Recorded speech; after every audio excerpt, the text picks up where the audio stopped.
اسا جان الان قرار بری که روی صحنه احساس خاصی نداری؟ نه زیاده. عباس هم شرکت کرده تو مسابقه.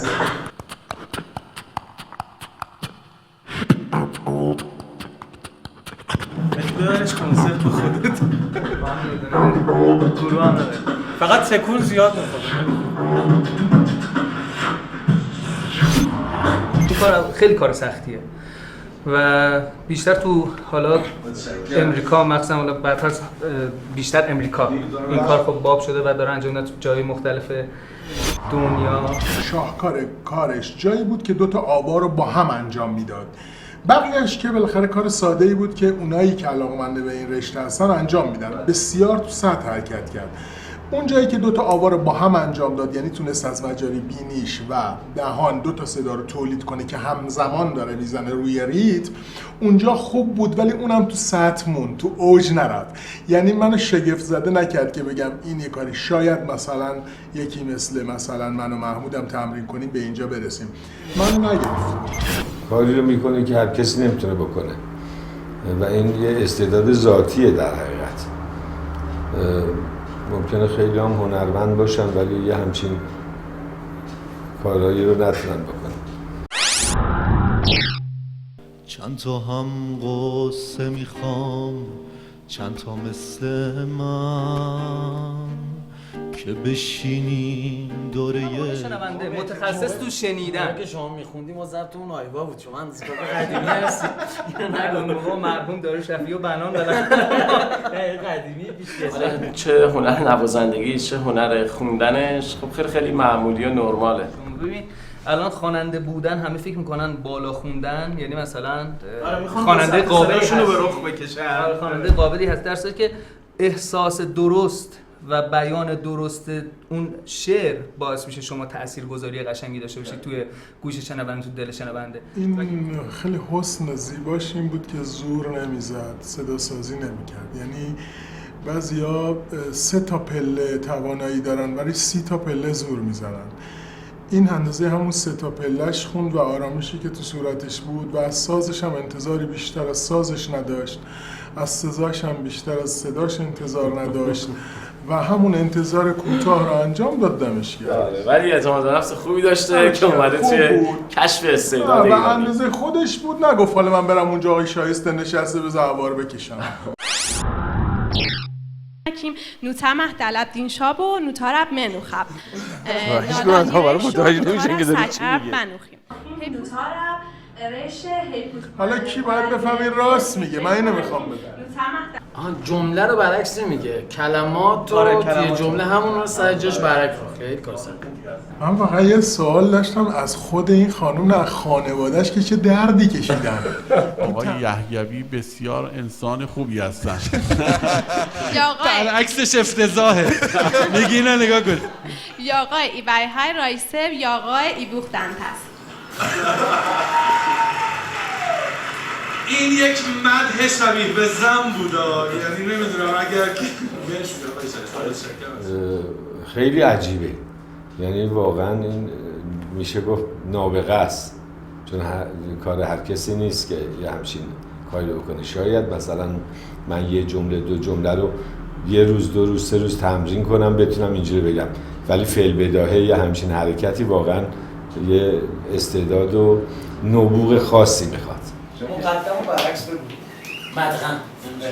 بذار تو شرکت نه ولی واقعا کار جالبی بودش. متوجه نمی‌شی برعکس الان فکر کردم که گفتی واقعا این فاصله من داشت فکر می‌کردم خدا ببینم قلممو شد. با مزه بود. خانم زاکری محترم، ای والله دارن 4 تار میخونن، مثلشون هم واقعا خوب دارن در میارن. تقلید میکنن البته عباس شد. حرکاتش هم قشنگه، رد گم میکنه، پایه جا به جا میکنه و در که میدونی مالی که آدماییه. آره آدمایی که میخوان حواس پرت کنن. دیدی توی مجالس هم که میدی یه بیت میخونم که ولوم بده بالا، بابا ولوم دست تو میرفی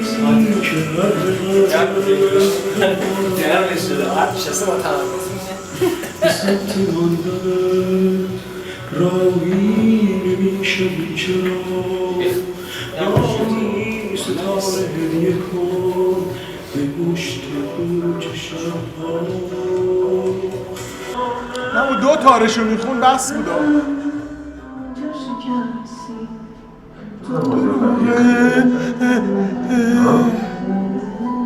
چون چهره خوش نمیزه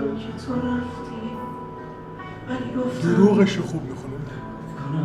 دوست داشتن من چرا همه میگن که دوباره دل تنگم و شکستی تو هم بازی فردایی خیلی داره بهتر کنه ها؟ چون چهره خودش هم یه ذره جذاب و معصومه. هیچی شبیه مازیار فردایی نیست. عباس از کجا پیدا کردی؟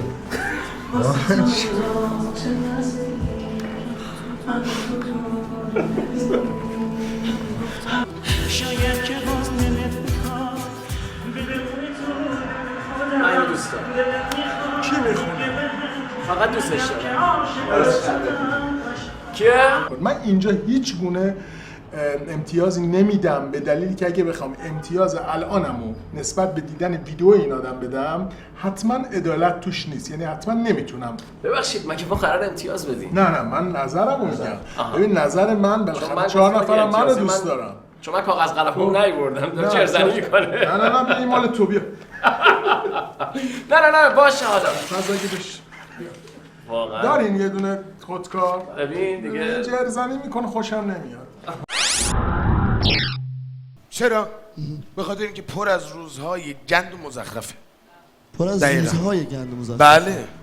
ببینید سلیمان انتقام خودت باید دیگری تو باید مهندس بازی میکرد؟ مثلا دیگه داشت بازی میکردی خب منو جذب نکرد به همین سادگی. تئاترشون، دیالوگ گفتنشون، بیان، فن بیان، آداب سخنوری. من میتونم تشخیص بدم که اون از 100 تایی که تو خونه تمرین کرده 85 تاشو به ما نشون داد و بیرحمیه که اگه بگم خوب نبود. اون آدم به نظر من مستعده و میتونه اگر ادامه بده. منم خوشم اومد. یعنی الان جذب شدی؟ آره نه جذب بازی شدم. به نظر من از ببین اگر بخوایم با یه بازیگر رو میگن بازی همین بدن است و همین بیان.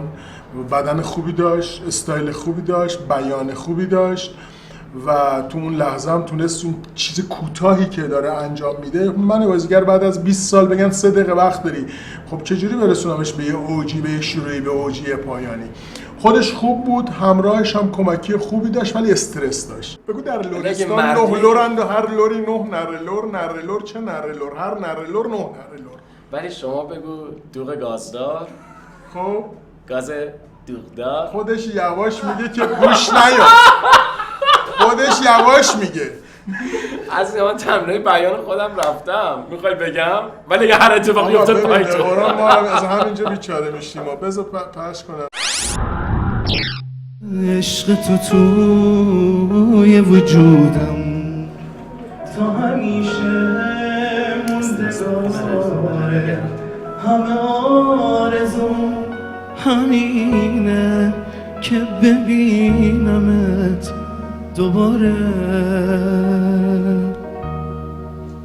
دوری تو داره آروم منو از پا در میاره. رنگ پیری ذره ذره تو وجودم پا میذاره.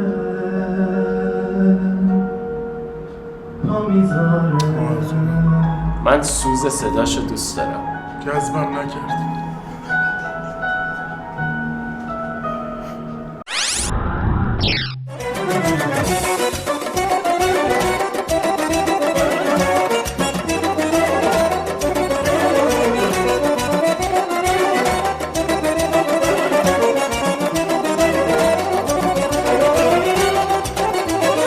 گروهی هماهنگیش مشکل تره، ولی اونی که تکی میاد یه اعتماد به نفسی داره. مثلا فرض کنید همین رقص اگر تکی بود خیلی میتونستن بین این 4 نفر حتی یه نفر انتخاب کنن. یکشون حتما بهتر، ولی کلا کار گروهی مشکل تره دیگه. ما یه ذره بهمون ظلم شده. شما داری به همون صورتی که قرار تماشاگر لذت ببره به ما نشون میدی، هی کات میزنی، هی زاویه رو عوض میکنی، نمیذاری من نظرمو در مورد این گروه بگم. الان بهتر بود یک لانگ شات از این گروه به من نشون میدادی، پخش کنی ها، یک لانگ شات از این گروه به من نشون میدادی که من بتونم درست حرفمو بزنم که آیا لذت بردم از هماهنگی اینها با هم یا از سر تقه و ریتم پاس دادن‌های به هم دیگر رو نذاشتی و من معمولی بود برام به این دلیل نگاه. شاید اگه تو سالن بودم نظر دیگه ای داشتم. خیلی خوب بود. من کلا طرفدار همه اتفاقایی هم که اصالت آفرین، من مثلا دقیقاً همین رو بگم. کاش میخوندم بعد اون آوازم بودش. به نظر من تو بگو. تو نداری کاغذ؟ نه خب من تو ذهنم دارم. اگه تو ذهن من این 4مین سوالم تو جواب نده که بشه. من سه نفر خودم میگم. اگه تو ذهن تو داری من خدا وکیلی یه جایزه بهش میدم. اون خانومه که برعکس حرف میزنه اتوماتیک اما اولیه. به من فکر کنم اونی که اون اولیه که میگه اونی که برعکس حرف میزد من هم خانومی که برعکس حرف میزد و فکر بله کاش من میگفتم اینقدر فکر نمی‌کردم. ولی اون خانومی که برعکس حرف میزد این که خوند، این پسر که میخوندش یه دونم فکر میکنم اولین نفر چی بود بچه‌ها که تو این گیم محسن دوستش داشت؟ اولین نفر اون بیت باکس. آها بیت باکس. فکر کنم این دو تا باشه. منم همونه میگم. بیت باکس باشه خانومه رو تقریبا خانومه. منم این دو تا. پیش بینی میکنم. بگیم بچه دقیقاً برسونیم. آره بچه‌ها ما برسونید خب ما نمیگن بهمون. اولی اون خانومی که سر و ته نه میگفتن. اولین نفری که اجرا کرد کی بود؟ احسان. اسمش هم میدونست. بابا من ذهنم دارم. سومین نفر کی بود؟ قرآن این بر خوند ای میگم این کاغذها رو نفتی نکنین. من ندیدم واقعا. مرده اون خانومی بوم که گرفتنت. برعکس میخوندم به نظر من خیلی کار جالبی بود، منو جذب کرد به عنوان یه کاری که قرار هست به عنوان یه استعداد انجام بدن. ما بقیه خب دارن کارهای معمولی رو انجام میدن، خیلی دارن این کارو میکنن. بله خانم نگار زاکری. عرض میکنم که خواننده ای رو که برامون اجرا کردن گفتم سوز صداش رو دوست دارم که خود باش شوخی کردیم با سیاوش و امیرحسین و اینها. آره امیرحسین. و در نهایت گروه پایانی هم همین گروهی که با هم هماهنگ داشتن کارشون رو انجام میدادن، احترام گذاشتن به مخاطبشون. تقصیر تو هم بود. با یه دونه 100% موافقم، با یه دو تاش دیگه موافقم منم هم. چرا تو با من موافقی؟ خیلی موافقم. من دارم شباب تو موافقم. خیلی دوست دارم. من اون سه نفر فکر می‌کنم همون خانمی که چون به دلیل اینکه تک بود. حالا من باز یکی رو انتخاب کردم گفتش نه اون به دلیل اینکه من اینجا نوشته بودم و روش خوند. خب اون دلیل حضورتون که عرض کنم گروه نمایش خوب بود. تقلید صدا هم فکر کنم بهش امتیاز دادن.